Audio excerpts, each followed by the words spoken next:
It's Thursday, March 18th. I'm Nazif. And I'm Samia. And here are your morning announcements. Students who have received an email from guidance this week, please log into your Zello with your parents and show them your course selections. Also tell them to fill in the Google verification form by Monday, March 22nd.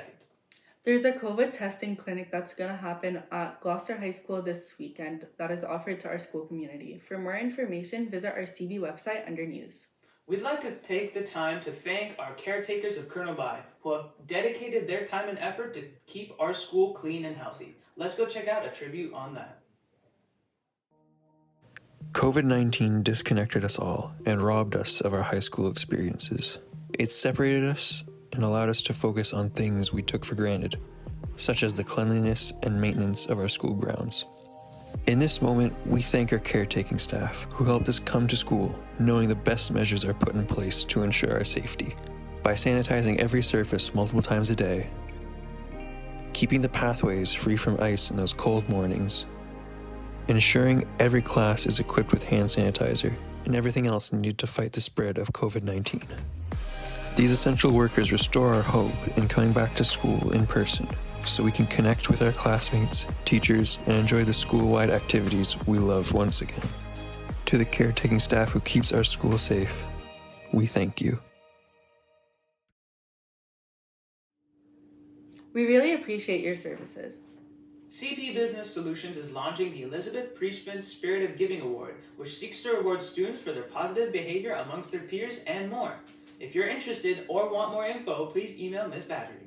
CB is looking for our grads' inputs on their ceremony this year. Please go to our CB website under News and fill out the form. We got the chance to sit down with our co-presidents this year and see what's going on next. Let's go check it out.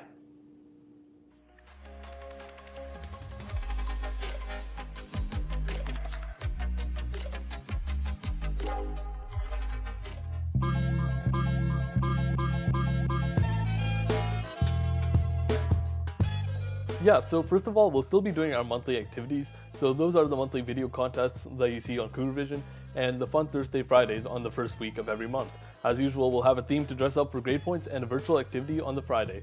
Then on top of that, we're adding a full-length Spirit Week during the last week of April. This one will actually be special because we'll be trying a board-wide Spirit Week. So on top of our local Battle of the Grades, we'll be looking into a Battle of the Schools kind of thing, when we can show the whole OCDSB why Colonel Bai is best. And if we add anything else, we'll update you as soon as possible on Cougar Vision and at cb.co on Instagram.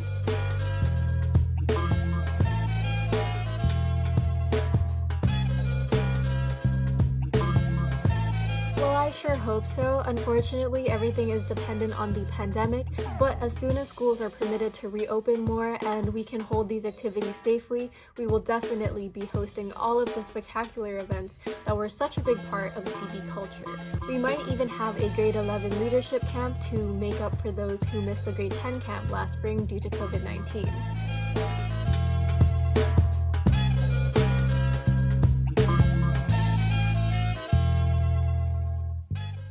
Yeah, great question actually. Unlike last year, we'll be holding elections for next year's student council execs sometime around late May, including co-pres elections. So in order to run for elections, you need to be in grade 10 or 11 and only grade 11 for co-pres elections, and an application will be released sometime in April. Make sure to keep watching Cougar Vision to see when these applications open and when they'll be due to Mr. Baird. We encourage anyone that's really spirited and thinks they would be a great leader to give it a try, because Studco is a lot of fun and it's a really great experience. Thank you, Andy and Neil, for letting us know what's happening next. The Vanier Community Center, alongside the Lyndon Pearson community from Carleton, are organizing a table discussion for youth, where they'll be discussing different themes taken from the International Convention of Children's Rights. This will happen on March 20th from 1 to 4.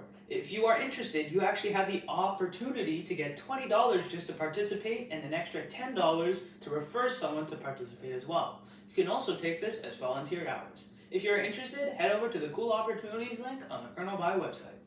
This month's CB video contest theme is Spring Break. Submit a 30-second video of your favorite spring break activity filmed in the snow to the Studco Instagram for a chance to win a prize, points for your grades, and to be aired on Cougar Vision. We'll now be presenting Thursday Show's mini documentary series, CV21 Global Archives. Let's go check it out.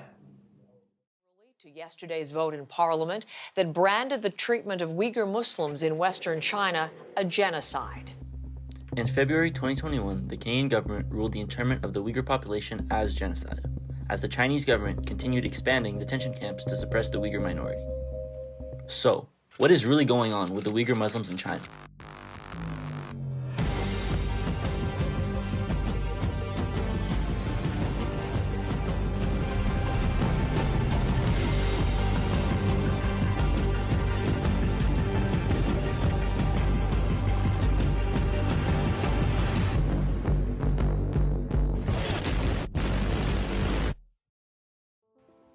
To really understand, we must know who the Uyghur people are.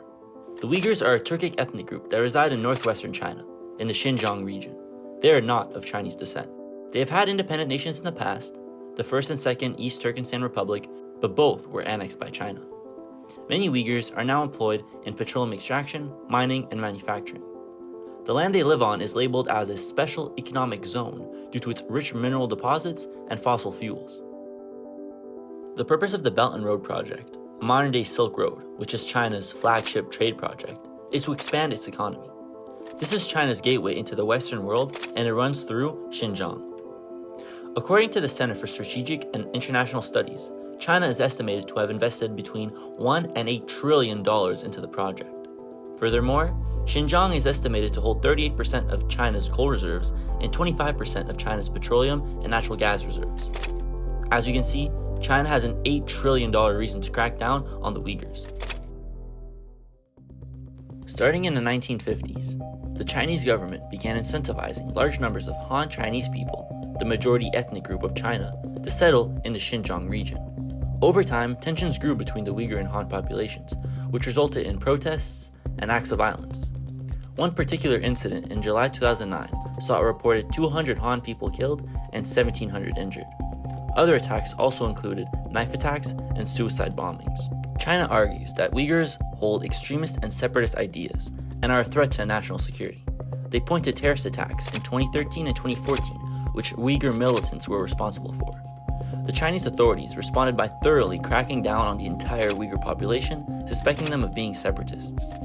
In 2017, with the notion of safety and security, the government began setting up cameras, checkpoints, and constant police patrols in Uyghur-dominated areas.